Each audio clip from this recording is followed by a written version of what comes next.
the Watch Symposium. I'm Austin. Collection review for PIM of the Netherlands. Hey, do you want a collection review? Well, check out the description of this video or wait till the end of this video and I'll tell you how you can make it happen. All right, before we get started, wristwatch check. Seiko 5, a modest Seiko 5, which was my very first Seiko 5. And I'm wearing this watch as sort of a transition piece as I transition from a significant piece, my A-serial GMT, to another piece of significance, but something that's kind of controversial, something that I don't think Rolex would sanction. Be sure to subscribe so you can catch that watch. You're going to want to see it. All right, before I get into PIM's email, I want you to imagine a perfect collection, a tight collection with no fluff. Not a bunch of different watches of various brands and values, but just two hard-hitting brands. What kind of collection would you envision? I want you to keep that in mind as we read about PIM's collection. He writes, I have been wearing Rolex since I was 12. I became a watch enthusiast a year or so ago and decided to look around and see what works for me. I found that I'm not pulled towards the most popular watches of the brands I wear, but like the quirky ones a bit more, like the ones with a sector dial. I also found that I really like time-related complications, GMT, annual calendar, etc., and tool watches. Lastly, I do like to sell a watch after a year or 5, so I do tend to look at resale value. I have a good relationship with the AD, and he helped me skip waiting lists in the past and is now trying to get me into a Patek factory tour. My collection at the moment is, and what I'll do is I'll read through his collection and then we'll circle back around and I'll talk about each piece in detail. Number 1, Rolex Air King. Bought it new at the AD this year at list. Number 2, Rolex Explorer 2 42mm Polar. Bought it new at the AD in 2011 at a discount. Number 3, Rolex Sky Dweller Steel White Dial. Bought it new at the AD this year at list. And he says he skipped the waiting list for that piece. Number 3, Rolex Datejust Gold Heirloom from my mother. Bought at the AD in 1982. Number 5, Patek Philippe 5396R-001 annual calendar with sector dial. Bought last year pre-owned. Number 6, Patek Philippe 5524G-001 Pilot. Bought last year pre-owned. And he writes that he got it at a good price, $5K under what they're going for on Chrono 24. And lastly, number 7, Seiko Type Unknown. The first watch I bought with my own money in 1982, just for sentimental value. So he has that still in the collection for sentimental value. Well, there you go. Not a lot of fluff. I mean, Rolex and Patek, I mean, it doesn't get any tighter than that. And he just has that one Seiko, which is totally forgivable because it was his first purchased watch. It's no fluff. And that's a very tight collection right there. He writes, question-wise, what do you think of the watches? We'll get into that. What would you add to the collection? What is missing? And lastly, Patek says, I can swim with the Pilot. It has 60 meters water resistant. I'm hesitant. Would you do it? All right, we'll get into all of these. Let's go through the collection. Let me just say a little bit about each piece and tell you what I think about each piece. All right, number 1, Rolex Air King. And he got it this year. He bought it list price. And what can I say about the Air King? Well, the Air King first appeared in 1958. And the interesting thing about the Air King is, in a way, it's sort of a homage watch. It's a homage to aeronautical feats that were accomplished in the 1930s. For example, in 1933, a pilot who was wearing an Oyster flew for the first time over Mount Everest. A year later, a pilot who was wearing a Rolex Oyster flew from London to Melbourne. And so decades later, the Air King was released as sort of a, I guess, an homage to that bit of Rolex's aviation history. And it's kind of interesting because I think there are two types of Rolex watches. Ones that are homages in a way, and others that were born to watches right off the bat. Okay, so something like an Explorer, which came out in 1954, was sort of a an homage in a way to the perpetual that was on Norgay and Hillary's wrist in 1953, just a year earlier. And the Air King is, again, an ode to decades earlier period of aviation history when they weren't wearing Air Kings, they were wearing perpetuals. And you got to contrast that with something like a GMT or an Explorer 2 or a Sub, which were just kind of born, not as an homage, just sort of because of the need at the time for those watches. So I just think that's kind of interesting. And, I guess it's fitting that I bring up the Explorer because a lot of times people compare those. They're both three-handers and they're simple watches. The Explorer 2, sorry, not the Explorer 2. The Explorer is a 39 millimeter watch. The Air King is a 40 millimeter watch. Now, he says that he likes quirky things. Well, the Air King is certainly quirky compared to the Explorer. And, that's kind of one of those love it or hate it things. Do I love it or hate it? I don't know. I mean, sometimes I look at it and I think, wow, it's so cool. Sometimes I'll look at it and say, oh man, I wouldn't want to see that every day. So he's got it, in a sizable collection. So I wouldn't recommend that piece as a one watch only piece, but he's got 6 other really heavy hitting pieces. So sure, why not? But you have to ask, should he have maybe gone for the Explorer? Now again, he likes quirky things, so I would say no. But those two watches have different advantages. The Air King has a 31-31 movement, and that has an anti-magnetic shield. All right, and you contrast that with the Explorer. That has the 31-32 movement, and it doesn't have the anti-magnetic shield, but it has Paraflex shock absorbers. So it's kind of like, what do you want your watch to do? Do you want it to be really resistant to magnetization, or really resistant to being knocked around or dropped? And to be honest, for me, both of those things scare the hell out of me. I feel like I can kind of be careful. I feel like being careful is sort of on me, not to drop my watch, not to bang my watch, and if I do it, it's my fault. But when I'm handling my watch around computers or cell phones, I feel like that's kind of beyond my control, and so I imagine having that anti-magnetic property of the 31-31 movement in the Air King is something that is awesome. All right, it's a pilot's watch, and if I can lodge a criticism against it, it would be that I think there's a little too much green on it. I think the second hand, which is pretty much all green, I think if the tip was green, that would be enough. I think it takes away from the bicolored logo, which is sort of a first. It's got the coronet, which is yellow, and the Rolex is in green, and I think that's so nice, but I think it detracts having so much green with that green second hand. Yeah, I wouldn't want it to be a silver second hand, but maybe just the tip green.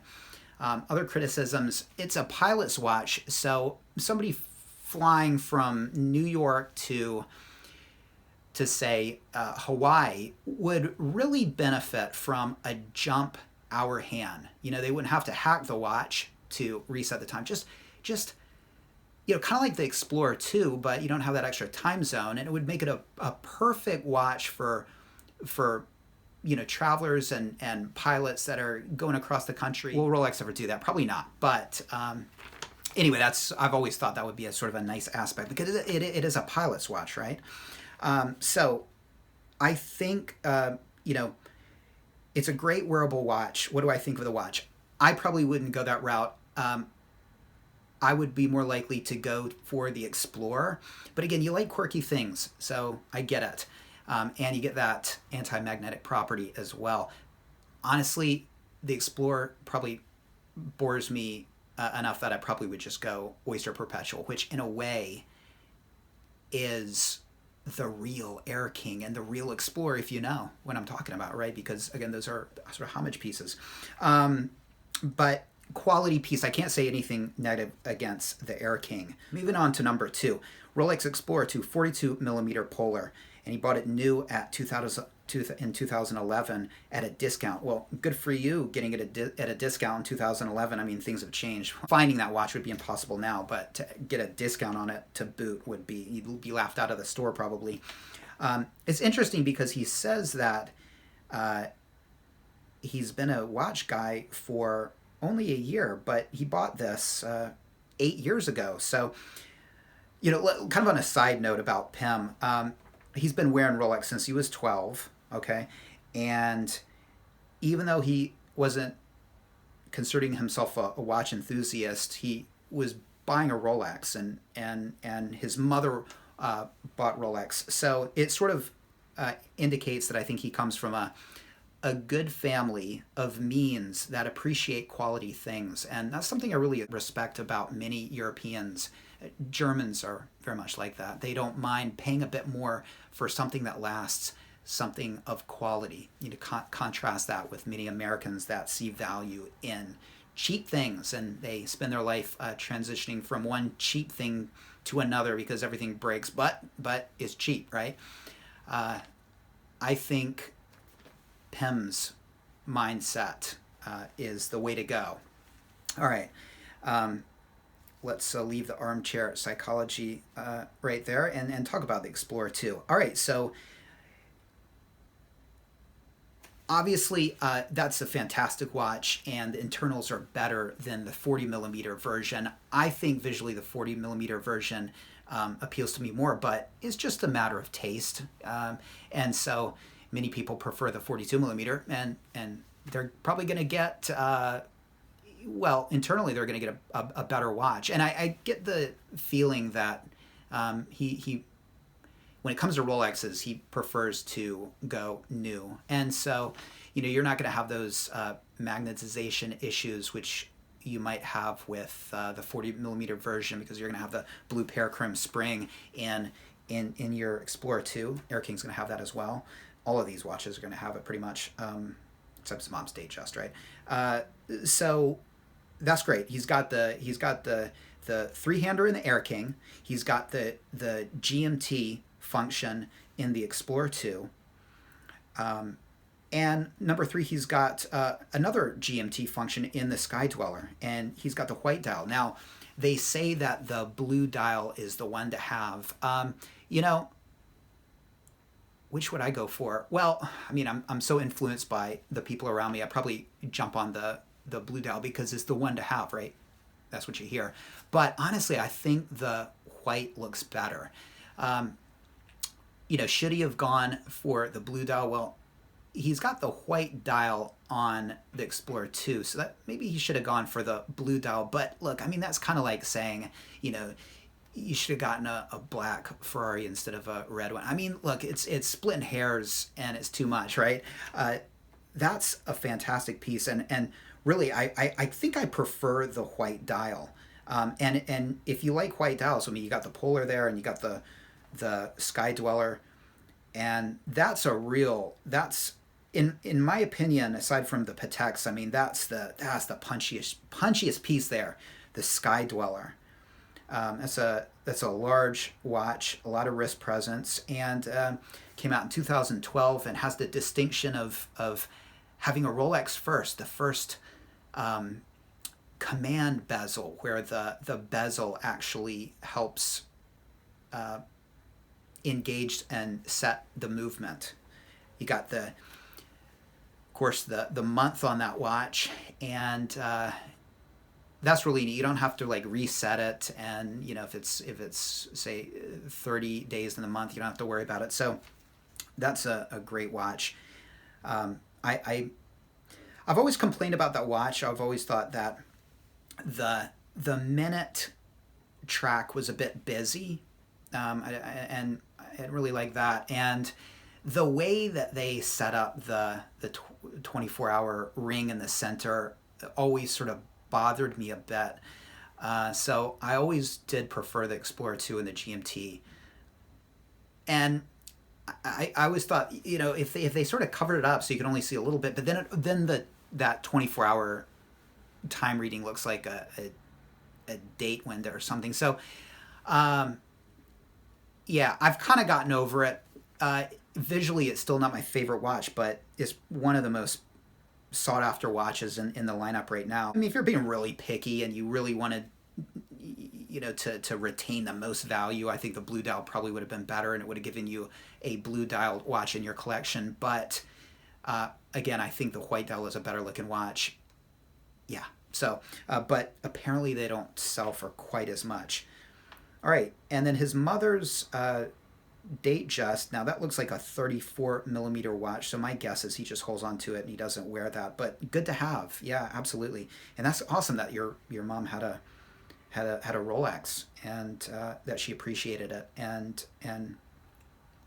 wish my parents were Rolex people, to be honest. All right, number 5, getting into the real high end stuff, the Pateks. All right, so the annual calendar, beautiful sector dial on it, and yeah. It's a beautiful piece, and if you're into dress watches and kind of fancy watches, I mean, you can't get better than a Patek annual calendar. It's got the moon phase. I when I'm doing these reviews, I don't know how much of myself to put in it. Should I talk about the fact that I don't like dress watches? Probably not, all right, because this is an awesome watch, and if I were into dress watches, this right here would be the one to have. How picky do I get about it? Do I criticize the usefulness of a moon phase? I mean, they're not so useful. If you had a second time zone right there, I think that would be much more useful. I think that is what I would like, and perhaps Pim too, because he does like time complications. He likes GMT complications, so perhaps if in a perfect world, you could trade out that moon phase for another time zone. Yeah, if you're going to be picky, right? But what a watch. I mean, that's an awesome watch, and he has something to put on special occasions. And then of course he's got the pilot's watch. And when it comes to Patek, I've never found the Patek that really turns me on. I've always searched for it.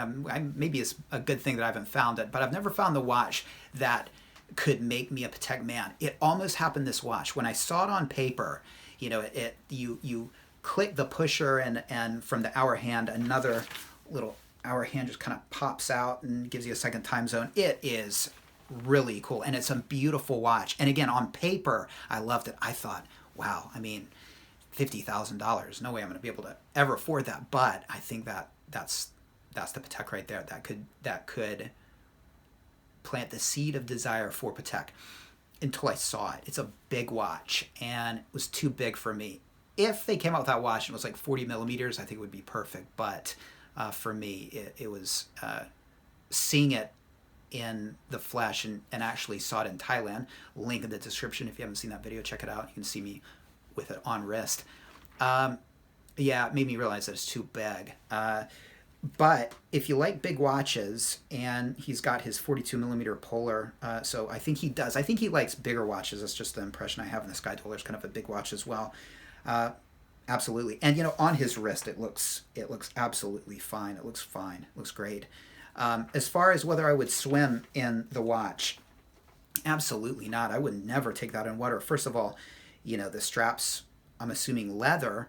And what are you going to do? Are you going to put it on a strap that you could swim in, so you could swim in it? I wouldn't do it. There are a lot of holes in that watch. You've got the pushers there, and yes, 60 meters water resistant, but that's not a lot. And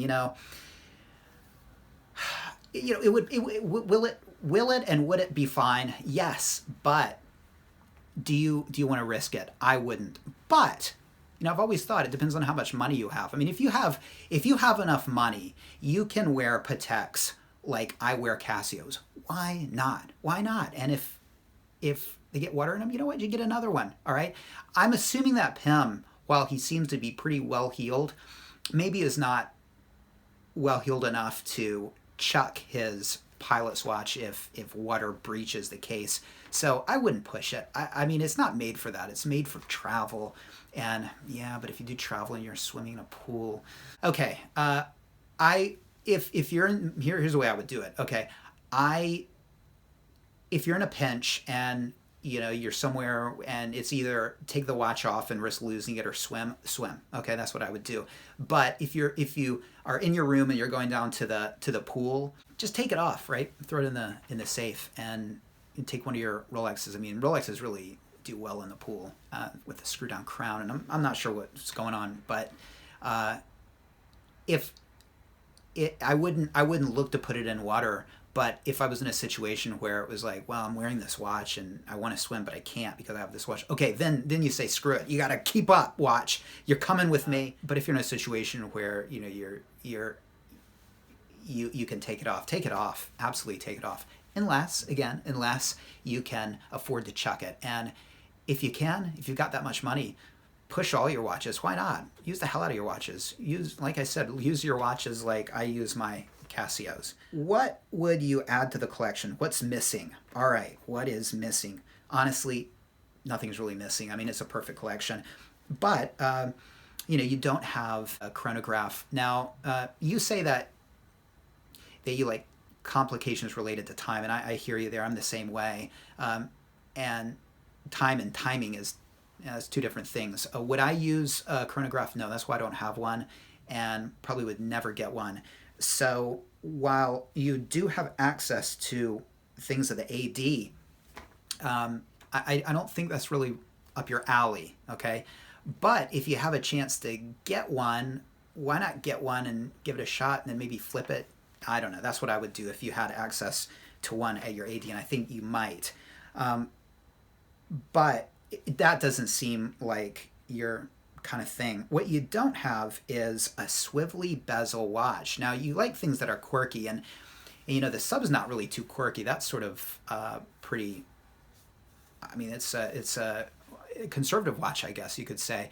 But the Hulk's not. And so that's kind of quirky. You might want to go with that. That would give you a swivelly bezel to play with. And, you could definitely swim in that.